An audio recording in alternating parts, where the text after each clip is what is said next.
Hi, everyone, and welcome to the Business in STEM, Girls for Business and STEM to the Skies June virtual event. Thank you all so much for being here. We are so excited to see everyone. I'm Rachel Wang, and I am the founder and executive director of Girls for Business. Hi guys, I'm Sophia. I'm one of the co-founders and co-director of operations here at Girls for Business, and we're so excited to see you guys, and thank you guys all for joining.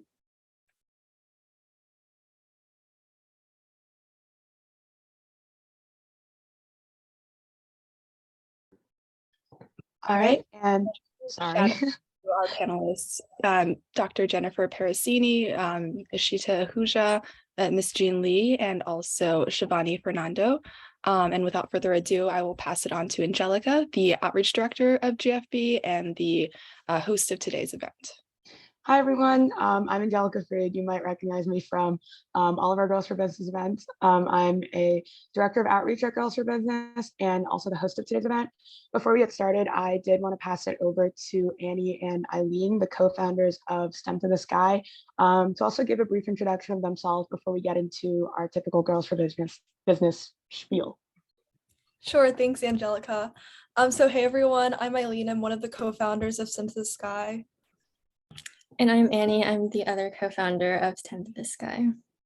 So as a brief overview, so STEM to the Sky is a student-led nonprofit organization. We're dedicated to increasing the transparency of different career paths in STEM and also showcasing diversity within these fields to empower middle school and high school students around the world to pursue their STEM aspirations. Yeah, thanks so much. Going back into what we were talking about with Girls for Business, I wanted to get like a little warm up sort of thing going on. So just to know who's here and sort of just warming up for today's event, if everyone could type your name, grade, and where you're from in the chat, that'd be super great. Sorry, something just flew by my face. I don't know if you guys saw that. Okay. To get started, I'm a rising senior from Maryland in high school, not in college yet, but I'm a rising senior in high school. And I just wanted to say thank you for coming out, everyone in different time zones. I know we have people all over the world from Girls for Business in our international team, and just people on the West Coast, people just making it at really weird times. Thank you guys for coming out. We're super, super thankful for all of your support. We really wouldn't be here without you guys. We're really glad that a lot of you guys are middle schoolers or underclassmen and high schoolers who are really interested in exploring intersections of business and STEM. And we're really proud of you for being that motivated that early on. So go you.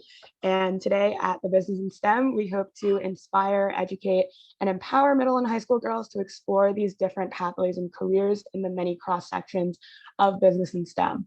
And we've invited 4 amazing panelists who will share their journey in their current careers and their advice in considering these intersectional fields and exploring different career pathways. We're really excited for them to share their diverse experiences with you guys. And yeah, I'll get into a rundown of today's event structure. And yeah, it's really cool to see you guys here in the chat. We have people from Japan, people from all over the United States, and a bunch of different ages. So super cool that you guys are all coming together for Girls for Business and STEM to the Sky. And this is also our first partner event. So I think it's really cool that you guys are here for this. And so we'll get into a rundown of today's event structure. First, I'll be briefly introducing Girls for Business and sharing our initiatives with you guys. Annie and Eileen will then be introducing STEM to the Sky a little bit more. And then our panelists will be getting more into their personal introductions and sharing their general experiences and journeys in pursuing business in STEM. Afterwards, we'll segue into the main portion of our event, which is our panel discussion, where our panelists will offer deeper insights on exploring their various fields based on the topics and questions that we receive from you guys in our event RSVP form. And we'll also give you guys the chance to ask questions live during this discussion. So stay tuned for the opportunity to ask live questions to our panelists. And then finally, we'll wrap up at around 7:55 Eastern Standard Time with some panelist contact information for any further inquiries that we couldn't get to today, and also how to get involved with Girls for Business and STEM to the Sky a little bit more. So without further ado, I'll get into a little bit more about our organization, Girls for Business.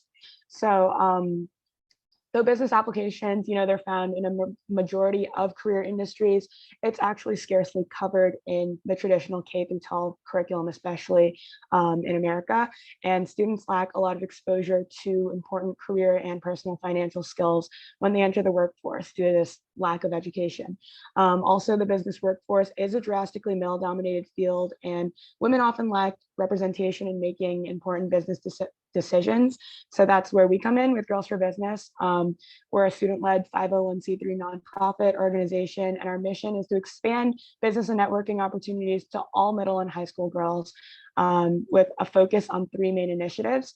So going into this really briefly, we offer mentorship, resources, and community platforms. So Girls for Business's free mentorship program cycles through 10-week mentorship cycles. Our mentors are experienced college students and business professionals who guide student mentees to explore business careers through Girls for Business curricula. And our next mentorship cycles are ongoing. So we're currently welcoming applications. And Sophia, I think, will be able to put an application link in the chat. We also offer online business resources through our organization. We publish bi-weekly newsletters with business commentaries and also career tips. We have an amazing writing team, and you can sign up for bi-weekly newsletters. Also, in a link that's going to be put in the chat, we have daily graphics, documentaries, and also video resources on social media. And we have an audience of over 3,000 followers. We coordinate monthly business events, such as the one you're attending right now, with an event record of over 10 past panels and an international conference. And finally, to go over our community platforms, we nurture networking connections, and we really emphasize our international community and having bonding with all of our member base. And Girls for Business's ambassador program connects high school ambassadors who collaborate on marketing projects. And we also have a chapter development program, which extends our initiatives into high schools and also state chapters around the world. So there's also an ambassador and starting a high school chapter link that's also in the chat that you can also check out if you're interested. And now, without further ado, I'll also pass it over to Annie and Eileen to introduce STEM to the Sky. Thanks, Angelica. Yeah, so STEM to the Sky is a student-led nonprofit as well, and we aim to empower middle and high school students to pursue STEM by sharing interviews with STEM professionals and also hosting speaker events like this one. So in the STEM workforce, there is a severe inequity in so many areas. Like women and people of color are extremely underrepresented in many of these fields. And even more heavily so in a lot of computational subjects like engineering, computer science, and physics. So although it's improved in recent years, this gap is still really prevalent, and it's something that we at STEM to the Sky really prioritize in all of our initiatives. Yes, so like Annie said, STEM to the Sky kind of really does aim to showcase diversity, not only in terms of career paths, but also in the faces of STEM. And how we do this is through interviewing a wide range of different professionals in fields relating to STEM. And actually, in fact, Dr. Jennifer Perusini, who is here with us today, was one of our previous interviewees. So I can actually go ahead and put her interview in the chat if any of you guys are interested in checking that out. If Annie, you could do that, that'd be awesome. But through these interviews, we hope to inspire students all over the world to continue to pursue their STEM aspirations. And obviously, interviews are one of our biggest initiatives here at STEM to the Sky, but we also want to offer more speaker panels like this one in the future as well. And we also want to expand resources for educators as well as for students in the classroom and a whole variety of other things in the future. So if you guys are interested, we also have a monthly newsletter where you guys can subscribe to. We will have more information on that later. But yeah, we're so excited. And then kind of just going over STEM to the Sky's growth through the past 2 years. We've reached 55 countries and 200 different schools around the world.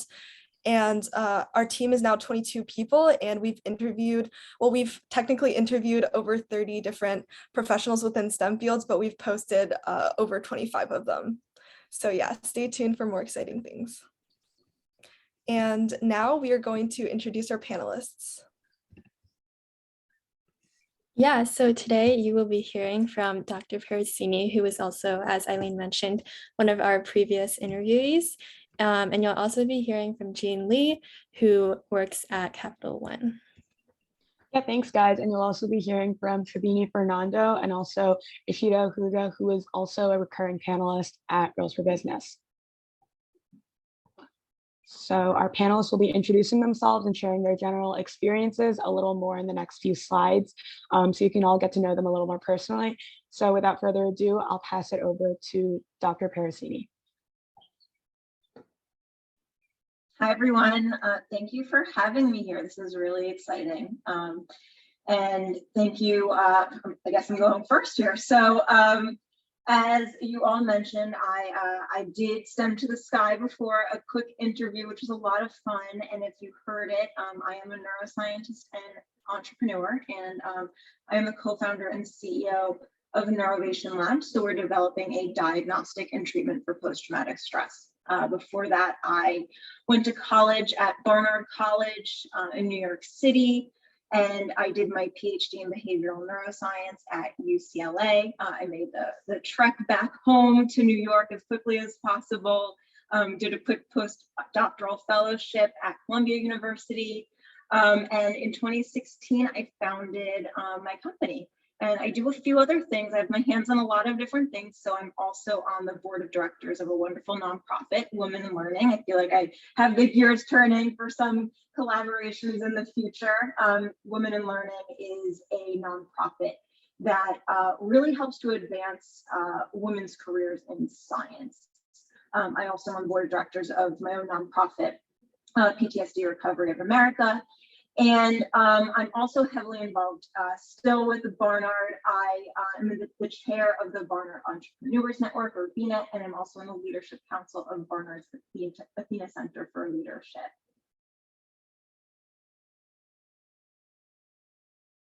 Thank you so much, Dr. Perusini. Now I'd like to pass it off to Jean. Sure, happy to go. So I started my career in science. I did my bachelor's degree at Columbia University in chemistry, and I followed that up by doubling down in OChem at Caltech. I worked with Dr. Robert H. Grubbs, who was the 2005 Nobel laureate in chemistry. He unfortunately passed away last year. After my PhD, I did a little bit of work in startups, but then made kind of a hard left turn into management consulting. And worked at BCG for almost 8 years, primarily at the intersection of beauty, fashion, and retail. I spent a little bit of time actually outside of BCG as the national cosmetics merchant for CVS. So that was super fun. I got to kind of decide and design every lipstick sold in our private label shop through CVS. I then went on to lead our digital teams here at Capital One in small business, and now I have accountability for our brand, marketing, ventures lending, and sales teams. So a little bit of a combination of a full funnel of brand, marketing, and sales. I also serve as accountable executive for our diversity, inclusion, and belonging here at Capital One, as well as our undergraduate recruiting. I live in Northwest DC in Columbia Heights with my partner and our cat. Yeah, thank you. I'd like to now pass it off to Shavini.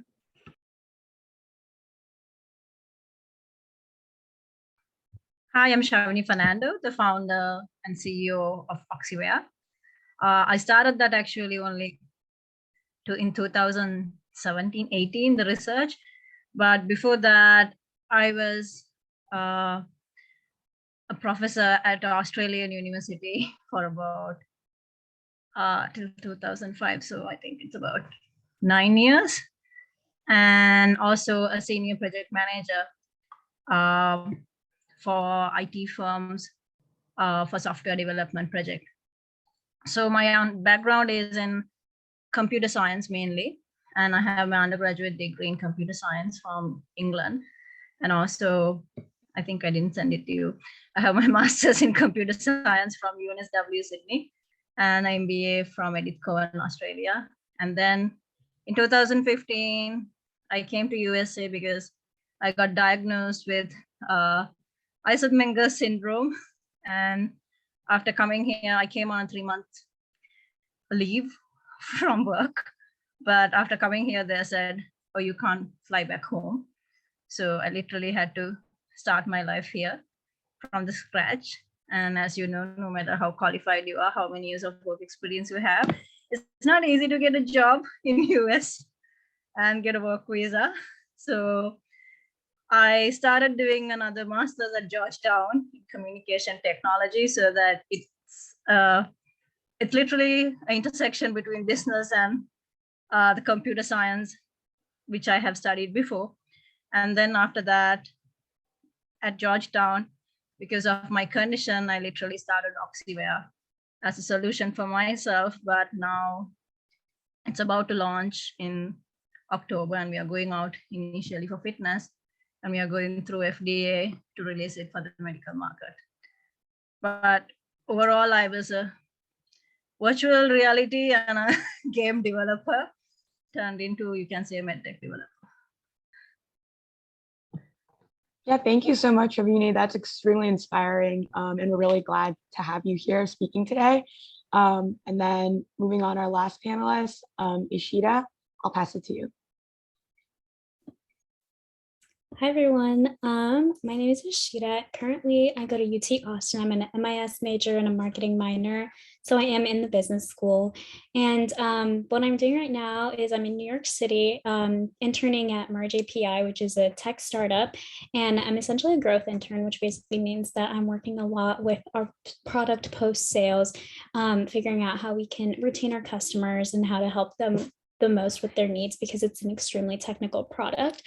So a lot of my job is just understanding the product on my own and then helping other people with it as well. Before that, I was interning at Schmoody, which is a mental health app down in Austin. I was doing growth product management. So again, like a lot of data analytics and understanding how to grow the app and the product altogether. And then before that, again, I did some more data analytics at Syncery, which was in my hometown in the Bay Area. And at UT, we have a consulting organization called 180 Degrees Consulting, where I'm doing a lot of nonprofit consulting work. So it's completely pro bono. So I do a lot of marketing and tech consulting within that organization as well. Fun facts about me: I am a dancer, love dancing, and really enjoy fashion and traveling. So I've been living in the Bay Area, Austin, and New York within like the past 2 years. In New York right now. And then what I plan on doing later on post-grad is working some sort of intersection between business and technology, product management, product marketing, stuff like that. But yeah, that's a little about me. Great, thank you so much. And thank you to all of our panelists for sharing. We will now be transitioning to our panel discussion, which is sort of the main portion of today's event, where we'll be able to dive deeper into more of their professional experiences and different perspectives and different experiences in all of these intersections of business and STEM. So I think if we have the screen share off so we can kind of see everyone. First, we'll be starting off with a couple of the most frequently asked questions and requested topics from you guys in our RSVP form. And then we'll be, sorry, my voice is going away a little. And then we'll be transitioning to our live portion. So you guys will be able to ask some live questions either in the chat or by unmuting yourself later about halfway through our discussion time. So just sort of, if you have anything in mind, make sure to save those for later when we have our live question section. And so without further ado, we'll first go into our RSVP questions.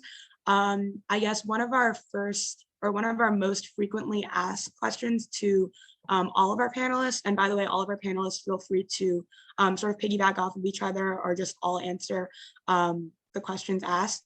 Our first question is, what made you decide that your educational / career path was for you, or sort of just how did you come into what you do now?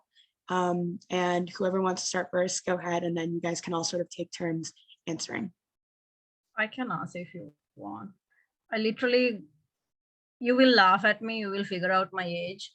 I got my first computer when there was no Windows in 1994. And I just fell in love with it. But that was actually not what I wanted to do. I actually wanted to be a pilot. But then there was no Google at that time. And then when I was looking for information, someone said there's a height requirement, and I'm only 5'8". So then after that, I was in love with computers. I was like playing around with GW Basic, and just as Windows was introduced, I literally already started developing on things with GW Basic and all that, like then Visual Basic, C programming, all that on my own. I had to learn everything on my own. People laugh. I still have the black books, which was what like Google for us back then. The C, Java black book, C black book, Visual Basic black book, massive black book. So then since I couldn't be a pilot, I figured this is what I love after that. So I straight away started looking for schools, because in Sri Lanka at that time, they were not like properly doing computer science. It was too early. So then that's how I went into computer science. But it was weird.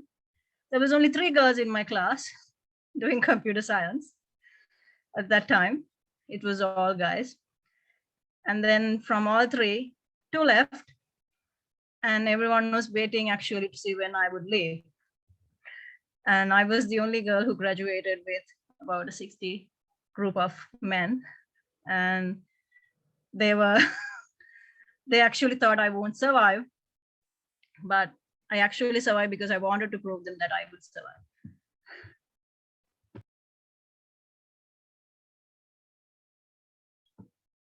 Thank you so much for sharing. That's extremely inspiring. And yeah, it says a lot about just sort of like the how male dominated the STEM and business field are, like in even just either of those fields, and also the intersection as well. Does any of the, or do any of the other panelists want to also share more about their journeys too? We can just sort of like popcorn. I can go. Yeah, you know, I always was interested in science, even when I was a little kid. I think in terms of what I study now, which is PTSD, I was very heavily influenced by events in my personal life, as well as the September 11th attacks.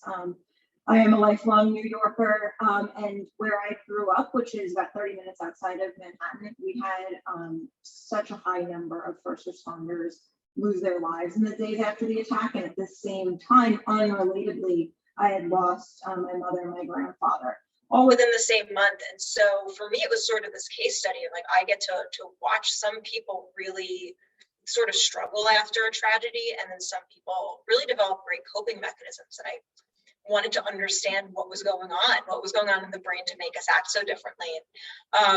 To make a long story short, I studied neuroscience in college, and I did my PhD at UCLA studying a preclinical model of PTSD. So it was really just my personal events in my early life that sort of led me down this path. I'll go next, and I'll confuse everyone with something very nonlinear. If the question is, how did I decide like my career path? There was like no one moment. What I do now has almost nothing to do with what I did at BCG, which has almost nothing to do with what I did in my PhD. I think for me, my career has been made up of a lot of left turns based on what I wanted in that moment in time, what I was excited about, and what path I thought I was going to be on. The good news is that I got to like remake that decision every couple of years. When I was 17, I thought I wanted to be an OChem professor, and I went down that path. I woke up one day at Caltech. I was 1 year into a 5-year PhD, and I was like, fuck, I hate this. And so I spent the next 4 years trying to figure it out. And where I landed was I didn't want to be an OChem professor. I didn't know what I wanted to do. Made a joke with my PhD advisor that I wanted to be the CEO of Sephora someday. And he said, how do we get you there? I didn't quite land at CEO of Sephora, but most of the time I spent at BCG was in sort of the intersection of beauty and technology and digital marketing. And it was a really fun career for 7.5 years. But then one day I woke up and I realized that the industry that I was in was adding value to society, but it wasn't quite scratching my itch of what I wanted to do with my time long-term. So I decided it was time for another mountain and made another hard left. I don't think anyone could have predicted, or I don't think anyone who asked, 22-year-old Jean, do you think you're going to be, chief marketing officer at a bank someday? I would have said yes. I think at 22, I thought I was going to be an OChem professor. And again, at like 28, 29, I thought I wanted to be, CEO of Sephora. Right now, I love the role that I'm in.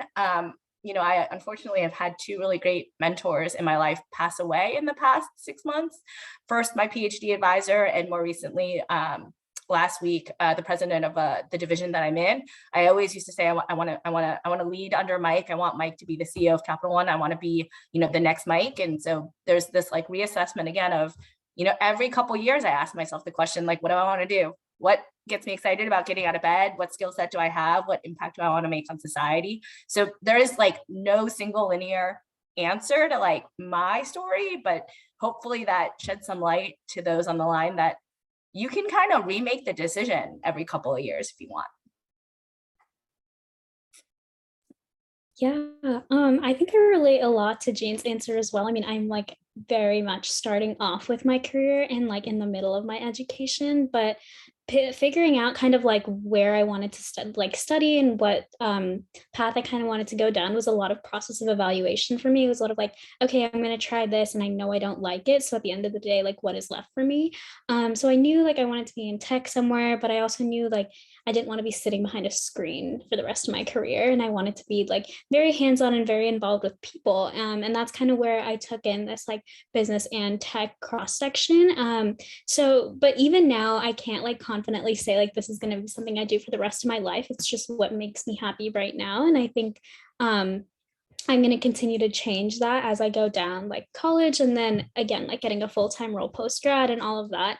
I feel like life and like just figuring out your career is a process of like understanding what you're passionate about and how that changes and how you can make an impact with that so that you stay consistent with what you're doing. And that's kind of the outlook I'm taking on a lot of what I'm going with right now.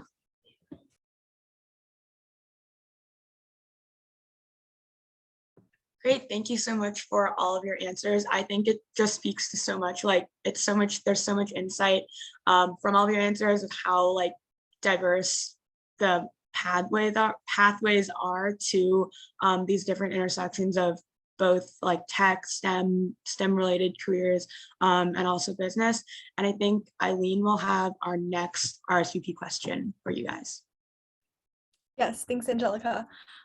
So I guess a lot of our audience was actually wondering what the exact kind of like breakdown of STEM to business is like in your career. So would you say your career is kind of more focused around STEM, whether that's like research or, computer science or kind of like whatever you studied in your STEM background, if you're coming from a STEM background, because I know some of you guys kind of pivoted towards business, but some of you guys are the other way around, or is what you do now kind of more centered around business, like in terms of management, finance, etc. And if you guys have any insight on that.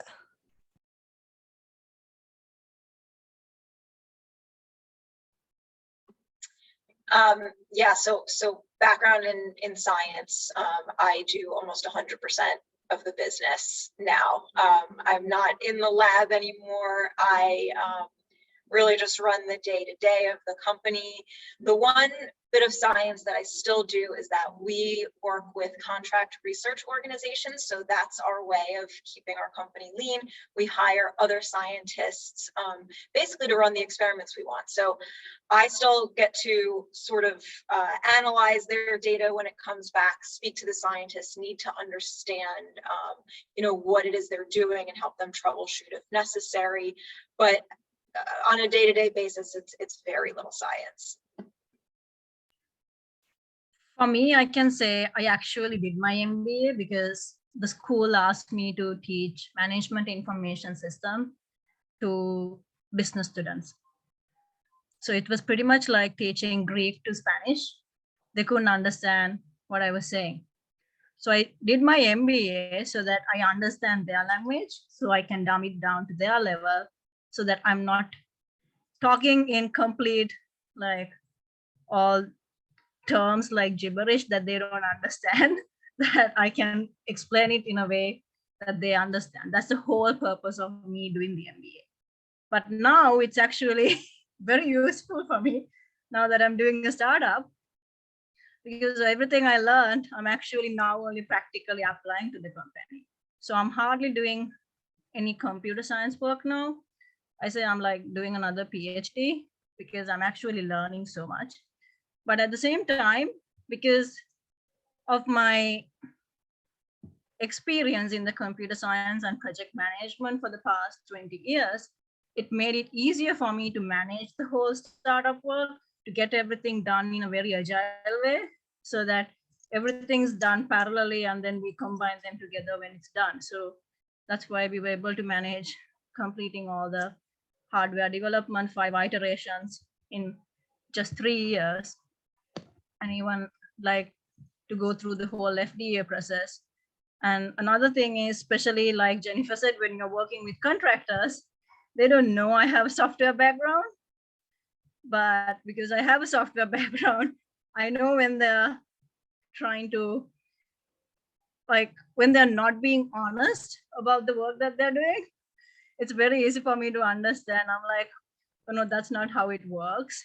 Like, you're literally trying to fool me. No, that doesn't make sense. So, and then when I tell them only, they're like, oh, you have been doing this. I'm like, yeah, I have 15 years, more than 15 years work experience. And then so I don't tell them that this is what I've been doing, but it makes it easier for me to understand whether my contractors and everyone who's quoting me for work and all are actually being honest, and whether they know to walk the talk or whether they are just bluffing about what they are capable of doing. So it's not directly used, but indirectly it's very used with my work at the moment.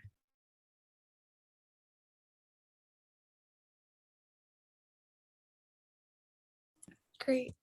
Did Jean or Ishita, do you guys want to share anything? If not, we can move on to the next question.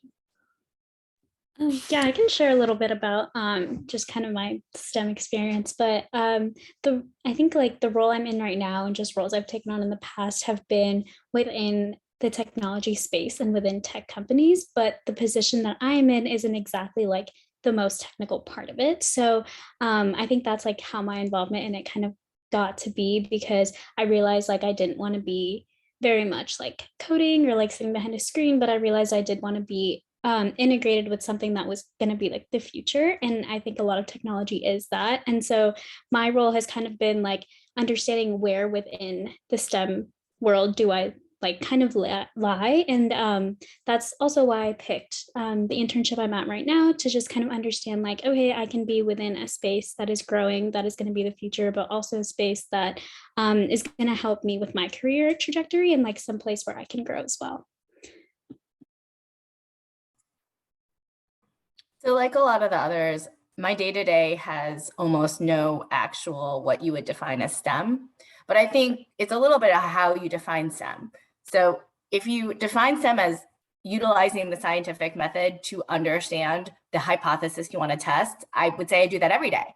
A lot of marketing is very, very quantitative, and you are constantly able to do A/B tests.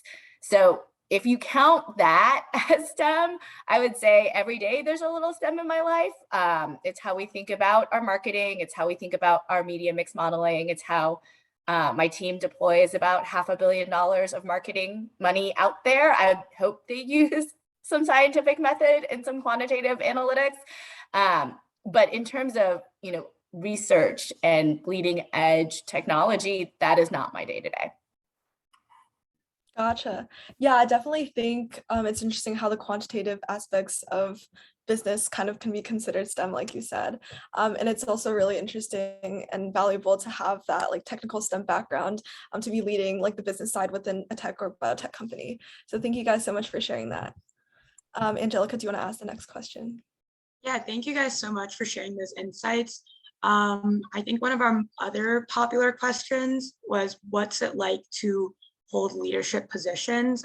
Any sort of leadership positions you've had throughout your career and your respective industries? Do you have any advice for aspiring leaders, especially young girls who are seeking sort of higher positions in these fields that you're in?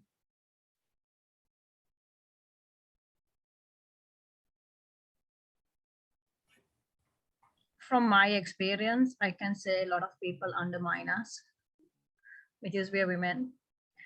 For me, whenever I went for now at this level, like before, I can say like whenever I had an idea, they used to say, oh, that won't work. But then another male counterpart will say the same thing in a different way. And then they would be like, oh, genius idea. I was like, isn't that the same thing I just said? But they were like, oh, really? And then they will still disregard that. And now with this startup thing, I'm the solo founder. I don't have a co-founder. So I had a lot of VCs telling me that I'm not the most suitable person to do this, that I need a male co-founder. And I was like, why? What is he going to find? Everything is founded already. And so they will try to undermine. It's still there. Like, although we are doing really good, women are doing really good nowadays, but still there are certain times people would say that you are not the most suitable person to do it. Whereas if another male counterpart goes and says the same thing, they will take it as a really good idea. So it's just, don't let people like put that down, make you like feel down. Take that as like a challenge. That's what I do all the time. I'm like, oh, I will prove you that I can do this. And that's how I have literally done every time when someone tries like step on me, and because I'm a woman. But we are quite good at many things. We are good at multitasking. We're actually better at most of the things. So don't let others get on you, and just keep doing what you're doing. People will call you crazy. Just don't take it to the head. Take it from this year, put it out from that year, and just do what you love doing.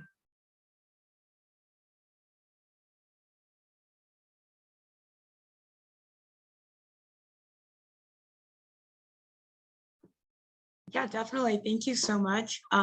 Do any of our other panelists have any other words of advice to add?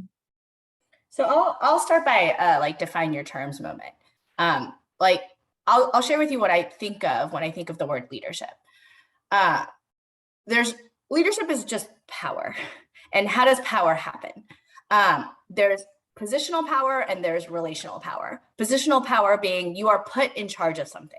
You have the authority to either be a decision maker on capital or a decision maker on humans. So you either lead a large P&L and budget, or you lead a big group of human beings. But that's a sort of top-down positional leadership. Someone has like anointed you in charge of, $500 million of marketing or like 100 humans. There's the relational power of, do people actually want to follow you? Do people actually want you to deploy their capital? There's someone has told a bunch of people you're their boss and you're their leader. And then there's the leadership of people really respect how you are and the way you engage with them and what you're able to provide them. So my advice on leadership is don't seek out that first thing. That first thing will come over time. Through a very long career, and careers are very long these days, that sort of positional power will accrue to those who seek out that second thing. Look for relational power. How do you elevate others? How do you put good ideas out into the market? Dollars and followership and other humans will come, and that sort of positional power will come with it. The big, like, with great power is great responsibility. Think about the second thing first. Think about who wants to follow you and what can you do to make an impact on society, and the other thing will come. Yeah, I 100% agree with her, because during COVID, I couldn't pay a single person in my team because we didn't get funds. But they all worked. We have 11 people team. They all work for free. And I was able to pay them only from last year, like mid-year. And then they even refused to take what I couldn't pay them. They said, no, that's fine. So the other day, someone told me, your team must be crazy. How come you got them to work? I said, it's just, I can say I have an awesome team, right? So they must be believing in me for something, right? For them to work for 1 year without a pay.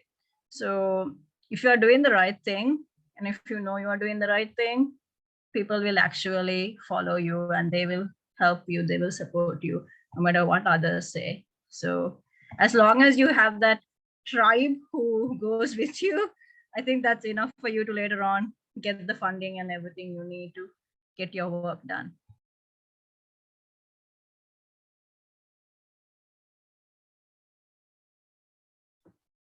Definitely super important. Keep those insights in mind. I think Jennifer and Ishita, if you don't have anything to add, we can move on to our live discussion portion, where we'll be taking some live questions from our attendees. Sorry, I'm just going to open the chat really quick. So anyone who wants to ask any live questions right now, feel free to drop them in the chat. And I think, Rachel, you did have a question you wanted to start us off with, so you can go ahead and ask that right now.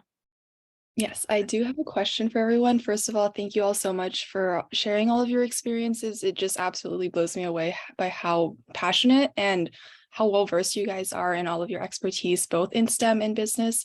So my question is, for me personally, I'm gearing more towards pursuing a career in business, particularly in the management and finance industries. And I've heard a lot about how STEM career skills or just STEM backgrounds can help you a lot in terms of getting like a boost up in applications, and also just generally having that understanding when going into more specialized jobs or careers. So my question is, are there any sort of skill sets or any like courses that any of you panelists would recommend taking or researching more into?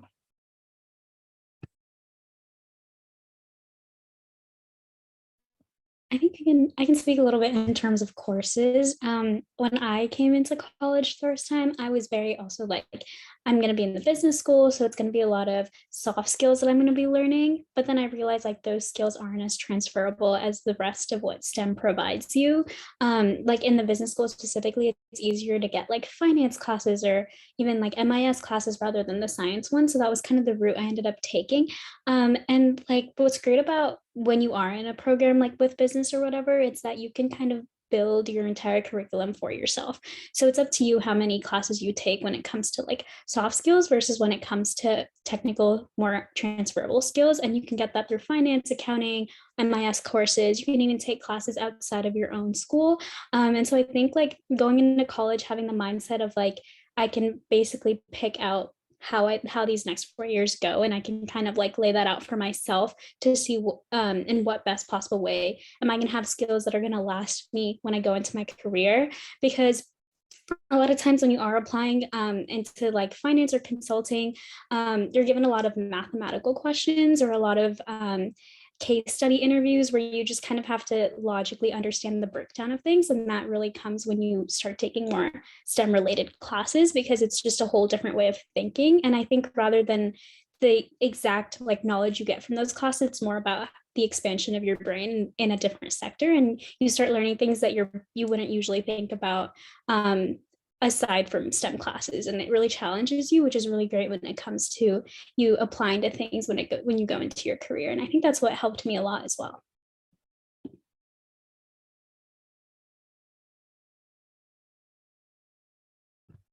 Thank you so much, Ishita. I definitely agree with the whole mindset thing. I think I've taken a few like more, I guess, like STEM, like physics, hard mathematics classes at my school. And I do feel like that has like shifted the way that I kind of perceive different problem solving or critical thinking skills. So I definitely will look into those in college. Yeah, thank you so much for the answer. Now going on to a question that I received privately, and it's also been asked in our RSVP questions, I guess, to everyone in general. I think what this is trying to say is like what sort of like how do you overcome like challenges you face academically, and what helps you stay motivated? I guess this is more general, just like with academics and maybe also just career in general, but maybe like specifically in your fields, what are some business or STEM challenges that you've faced and how have you overcome those? And this is directed to just everyone.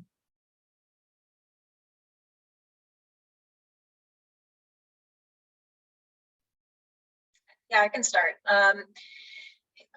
You know, running a startup is never without issues. I think it's one of the hardest things I've ever done in my life. And I learned that I needed to grow a very tough skin at the start of it. One thing that was the most difficult for me starting off is going to investors and hearing no.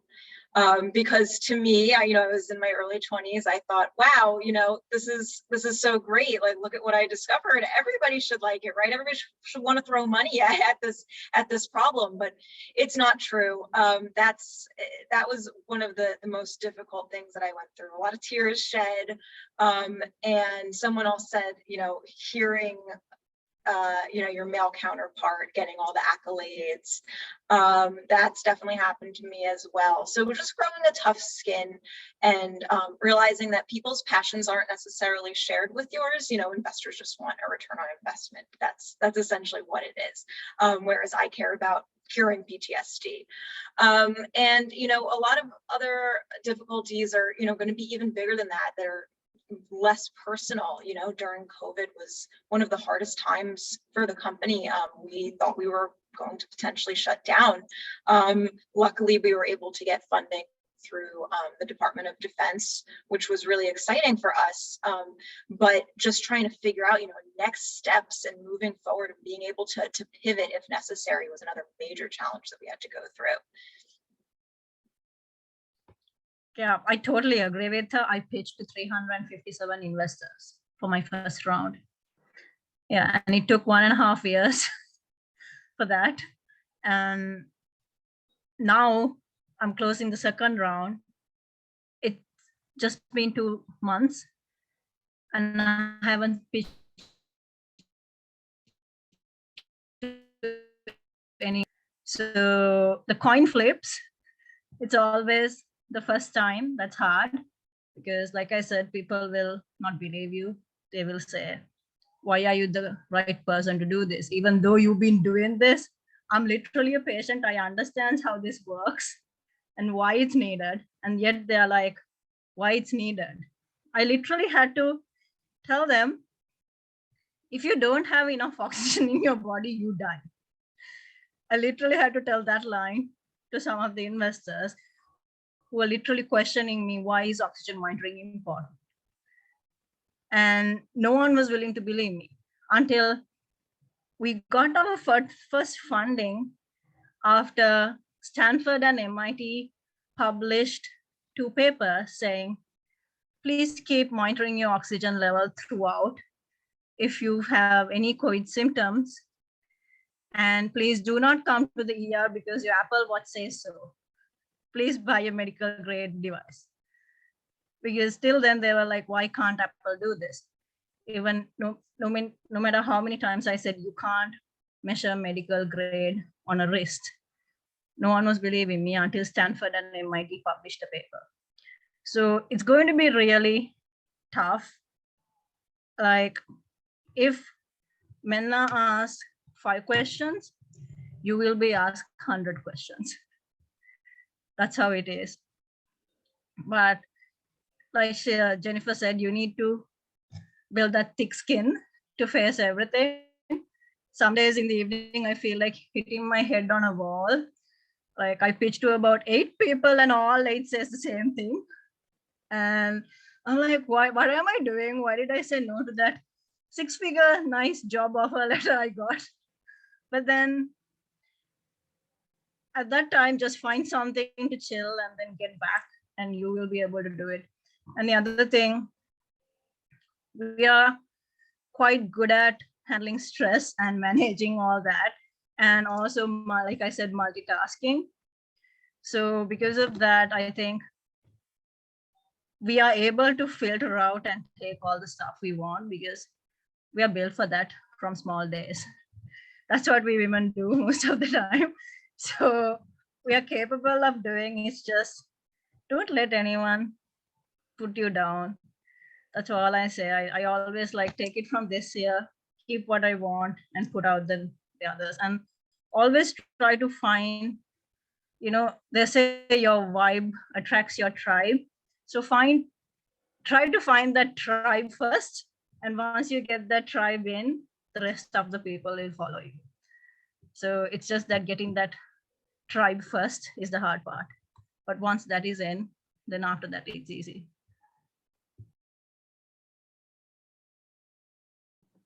Thank you guys so much for answering that question. We do have like 5-ish minutes, so I do want to try to get through some more questions quickly, and we can have maybe just like more brief responses to these other two in the chat. We have one that's about if you could do something differently. I guess this kind of has to do with the one we just asked about, like an obstacle to overcome. But just to all of our panelists, is there anything throughout your pathways that you wish you could maybe fix or maybe like redo?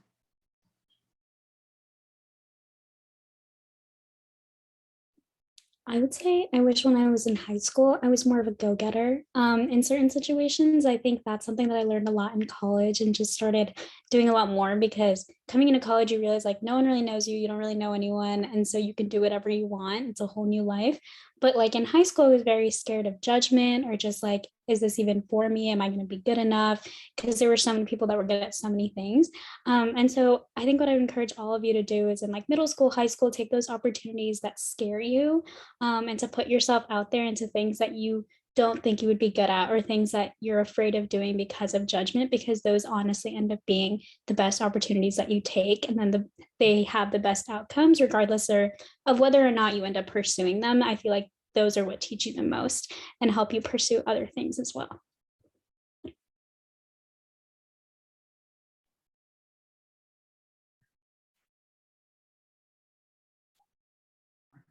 I think, to be honest, STEM-related salaries are actually better than the others.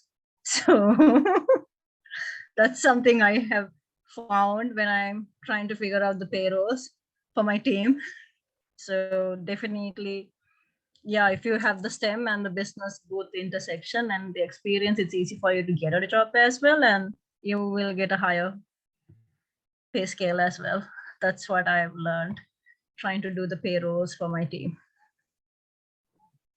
Yeah, thank you guys so much. Thank you for just moving on to the next question, because I was going to ask that next. And if anyone has anything to add, you can also just sort of pop it in the chat in response, since we're a little bit short on time. I guess one of these important ones that we just got, which was also asked in the RSVP form, is just, do you guys have any resources you would recommend? Maybe not even just in STEM, but also just business or maybe professional experience in general, that you would recommend, maybe books or podcasts, helping with your career or your educational journeys? I can tell a book. There's a book. It's about the entire IBM whole case study, Who Says Elephant Can't Fly. I think it's a nice story, literally, on how to take challenges as well. And you can literally, it's not just the business case, but you can actually relate it to your life. So it's a good book to read, and it's very interesting. Yeah, it's super interesting. Do you think you could pop it in the chat just so we can like save it for everyone in the chat? And also thank you so much, Jean, for the podcast recommendations. I think since we're at 7:55, unfortunately, we can't get to all of our questions, but we will be sharing our contact information of panelists coming up with, like, you know, if you want to reach out with any inquiries that we couldn't get to today. I think before we do that, we wanted to take a Zoom group picture for like our event recap that goes up. So hold on, let me get the Zoom back up. But before we put that presentation back up, and thank you everyone for all of your questions. We are concluding our discussion now, because we do need to move on. But we would like to take a Zoom group picture for our social media recaps. So I think, Rachel, if you're able to screen share, I will put this up and we can have everyone in sort of a gallery view. So if you are able to turn on your camera, that would be really appreciated.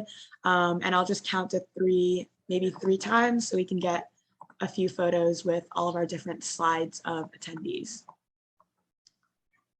So Rachel, let me know when you're ready. I'll start counting.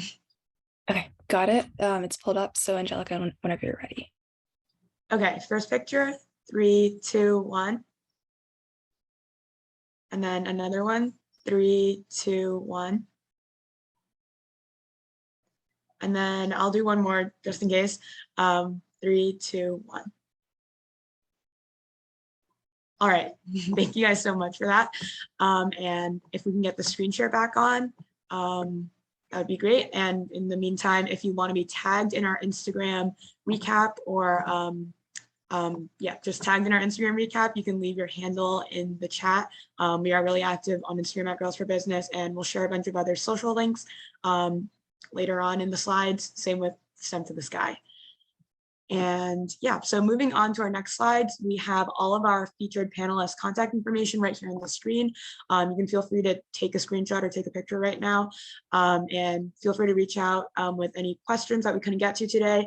And yeah, feel free to connect with people on LinkedIn. It's a really useful resource. Everyone at Girls for Business, we love LinkedIn. Yeah, feel free to take a picture right here. I'll wait like 5 seconds.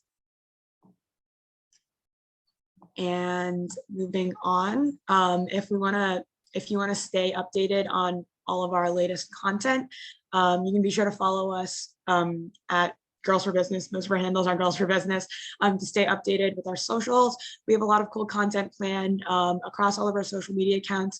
You can get early access to events such as this one, and just exposure to our newsletter, different things that we do. So be sure to follow us here if you haven't already. We have a lot of business news, helpful business tips, and just a lot of profiles here. So you can also take a picture here. And then I'll try to go quickly through getting involved with the Girls for Business community. On our next slide, there's a QR code you can scan with pretty much everything in it. You can apply to become a mentee if you want. We have our mentorship cycle open right now, as we mentioned before.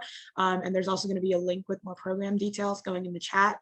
You can also subscribe to our mailing list. We produce our biweekly newsletters with different opportunities and career tips. And you can also join that mailing list with the QR code. If you're passionate about joining our team and or becoming a GFB ambassador, you can also apply. We have a bunch of positions open right now. If you're interested in communicating with panelists, such as the panelists today, you can join my team. Personally, I think it's one of the best teams of Girls for Business. We run all of our internal communications and talk with cool panelists, such as today's speakers, to set up events like this for people all around the world to tune in and listen. And finally, we encourage you to join our community Slack. We have a platform where we have networking activities to build connections with people all around the world, and the invitation is also in the bottom left-hand corner of the slide. And I'll pass it on to Eileen and Annie to talk more about STEM to the Sky. Awesome. So to get more involved with STEM to the Sky, so here are all of our handles for our social media accounts. We're pretty much on every platform. So Instagram, Twitter, LinkedIn, TikTok, as well as YouTube, where we basically just post all of our interviews. So there's our website link again at the bottom, stemtothesky.org, where you can find all of our interviews in the form of a video as well as a script. And on Instagram, we also post weekly Sunday spotlights where we try to feature really interesting niche topics in science. And yeah, so I think Annie can talk more about how to join our team and also subscribe to our mailing list. Yeah, so if you're interested in being a part of STEM to the Sky and helping contribute to our mission, we have many different teams, including our marketing and outreach team, our interview team, graphic design, web development, finance, and probably another one. You can apply at the link right there. I'm also going to put something in the chat which has the links to everything on this page. And yeah, we'd love to have you. We have team members and we have directors, and it's a really amazing community to be a part of. And we also have a mailing list that we send out. We send newsletters every month, and that you can subscribe to at the bottom of our website. You just need to put in your email, and then you'll automatically start receiving all of our newsletters. And then if you want to check out our interviews, you can visit our website at stemtothesky.org. And then you can email us anytime if you have questions or any concerns or anything like that at stemtothesky@gmail.com. And I'll pass it back to Angelica now. Yeah, thank you so much, guys. And that brings us to the end of our event today. This was our very first partnered event, Girls for Business and STEM to the Sky. So it was really, really special for us. And we're really glad that we could have our 4 panelists speak with us today. So thank you so much, everyone, for coming out, sharing your business experiences, STEM experiences with all of us. We learned so much from you, your different areas of expertise, all of the advice you gave to young women aspiring to enter these fields.